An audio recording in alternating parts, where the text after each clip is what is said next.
السلام علیکم ورحمۃ اللہ وبرکاتہ۔ ناظرین، امید کرتا ہوں سب خیریت آفیت کے ساتھ ہوگے۔ آئیے انشاءاللہ عز و جل آج کی اس ویڈیو میں اردو کتاب بہار شریعت حصہ اول کا پارٹ نمبر 10 پڑھیں گے۔ پیج نمبر آپ دیکھ سکتے ہیں 52۔ یہاں اس پیراگراف کو ہم نے ختم کیا تھا پارٹ نمبر 9 میں۔ اب دیکھیے 10ویں پارٹ سے ہمیں یہاں سے کنٹینیو کرنا ہے، عقیدہ نمبر 28 سے۔ چونکہ انبیاء کرام کی نبوت کے متعلق عقائد کا بیان چل رہا ہے، اسی کو دیکھیں۔ انبیاء یعنی نبیوں کی کوئی تعداد، یعنی ایک سنکھیا، تعداد مطلب، ٹھیک ہے، تعداد معین کرنا جائز نہیں، یعنی فکسڈ کرنا یہ جائز نہیں کہ خبریں اس باب میں مختلف ہیں، یعنی اس باب میں یعنی نبیوں کی تعداد کے بارے میں جو خبر ہیں وہ الگ الگ ہیں، ٹھیک ہے۔ اور تعداد معین پر ایمان رکھنے میں نبی کو نبوت سے خارج ماننے یا غیر نبی کو نبی جاننے کا احتمال ہے۔ یعنی اگر ہم اتنا یہ کہیں کہ اتنے ہی نبی ہیں، تو اگر حقیقت میں اس سے زیادہ ہوئے تو ہم نے کم مانا، یا حقیقت میں اس سے کم ہوئے تو ہم نے زیادہ کو نبی مانا، تو یہ احتمال ہے نا، مطلب اس میں نبی کو غیر نبی اور غیر نبی کو نبی ماننے میں۔ تو اب اور یہ دونوں باتیں کفر ہے، یعنی جو نبی نہیں اس کو نبی کہہ رہے وہ بھی کفر ہے، اور جو نبی ہے اور اس کو ہم نبی نہیں جان رہے تو یہ بھی کفر ہے۔ لہٰذا یہ اعتقاد چاہیے کہ اللہ عز و جل کے ہر نبی پر ہمارا ایمان ہے، یعنی تمام نبی کہہ سکتے ہیں ہم، جملہ نبی یا تمام نبی، ٹھیک ہے۔ اسی طرح نبیوں کے مختلف درجے ہیں، یعنی ایک اسٹیج ہے، درجے ہیں، الگ الگ لیول ہے۔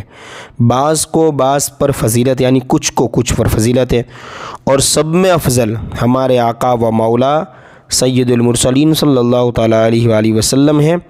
حضور صلی اللہ تعالیٰ علیہ وسلم کے بعد سب سے بڑا مرتبہ حضرت ابراہیم خلیل اللہ علیہ السلام کا ہے، بے شک۔ اس طرح آگے دیکھیے، پھر حضرت موسیٰ علیہ السلام، پھر حضرت عیسیٰ علیہ السلام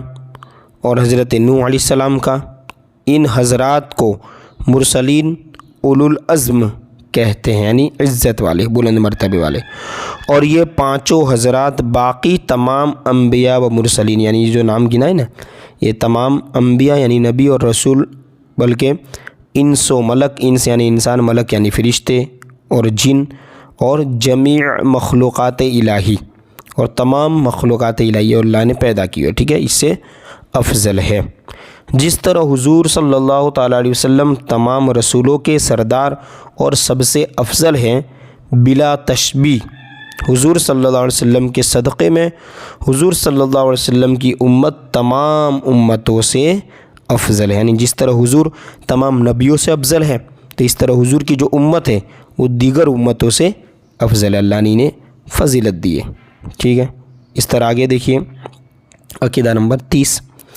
تمام انبیاء اللہ عز و جل کے حضور عظیم و جاہت و عزت والے ہیں، یعنی عظمت والے، بلند جاہت والے، مرتبے والے ہیں، ٹھیک ہے۔ اللہ کے حضور یعنی اللہ کی بارگاہ میں، اللہ کے نزدیک، اللہ کی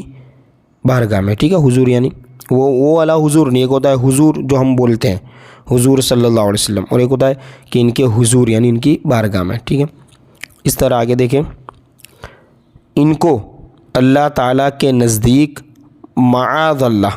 یعنی اللہ کی پناہ، جو الفاظ ایسے ہونا جو نہیں کہہ سکتے تو اس سے پہلے معاذ اللہ کہا جاتا ہے یا بعد میں کہا جاتا ہے، یعنی اللہ کی پناہ، ٹھیک ہے۔ کہ اب جو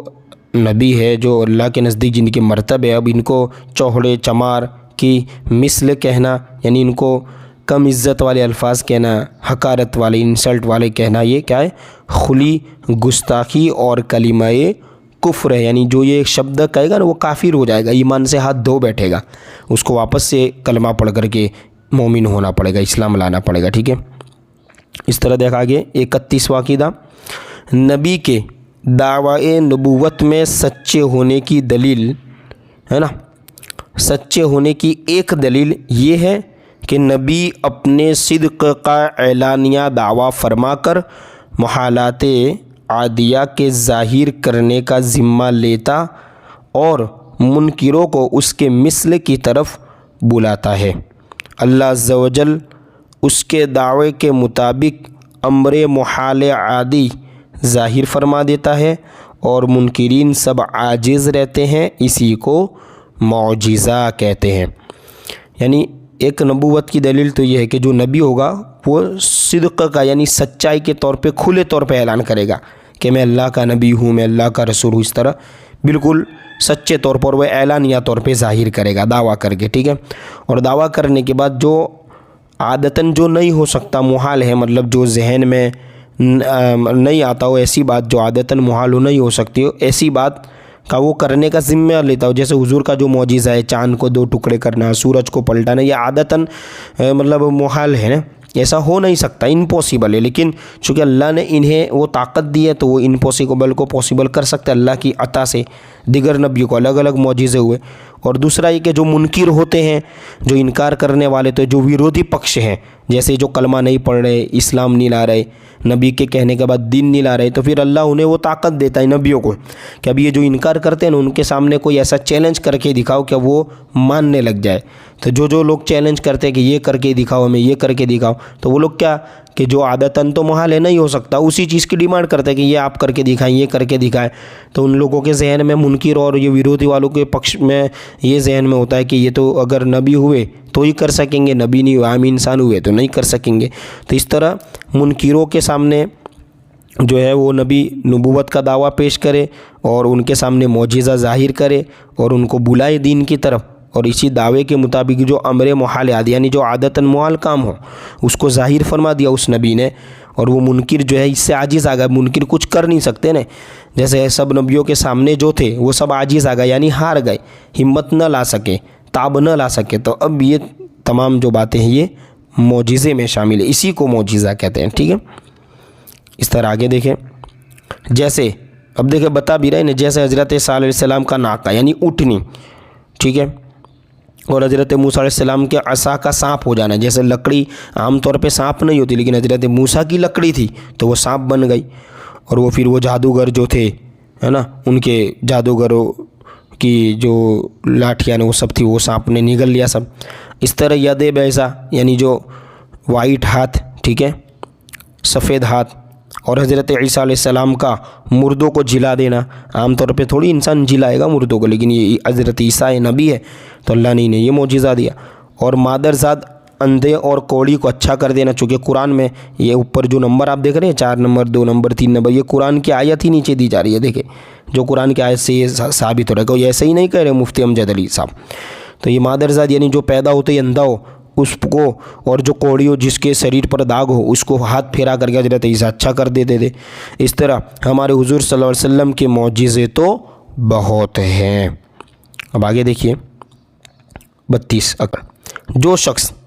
نبی نہ ہو اور نبوت کا دعویٰ کرے،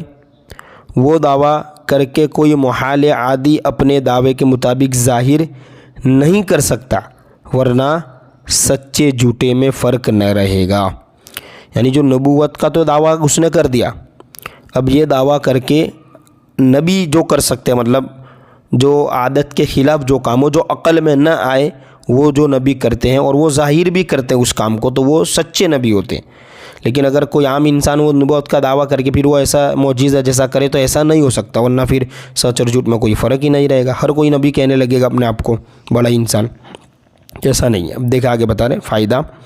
نبی سے جو بات خلاف عادت یعنی عادت کے خلاف قبل نبوت یعنی نبوت سے پہلے ظاہر ہو اس کو ارحاس کہتے ہیں، اور بعد نبوت تو وہ تو پھر معجزہ۔ اور ولی سے جو ایسی بات صادر ہو، یعنی اب ولی سے کوئی ایسا کام ہوا جو عادت کے خلاف ہے، عقل میں نہیں آ رہا، سمجھ میں نہیں آ رہا،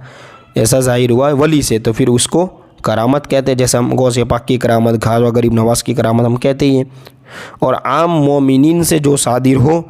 یعنی عام انسان جو مومن ایمان والے اللہ والے ان سے صادر ہو تو اسے معونت کہتے ہیں۔ اور بے باک فجار یا کفار سے، یعنی جو فاجر ہے، ظالم ہے، کافر ہے، ان سے ایسی کوئی بات ہو جو عقل کے خلاف ہو تو ان کو ان کے موافق ظاہر ہو تو اس کو استدراج کہتے ہیں، اور ان کے خلاف ظاہر ہو تو اہانت کہتے ہیں، ٹھیک ہے۔ یہ کفار کا معاملہ ہے، یعنی یہ جو کچھ جادو کرنے والے نے ایسے ہوتے ہی ہیں اس میں۔ اب انشاءاللہ عز و جل پارٹ نمبر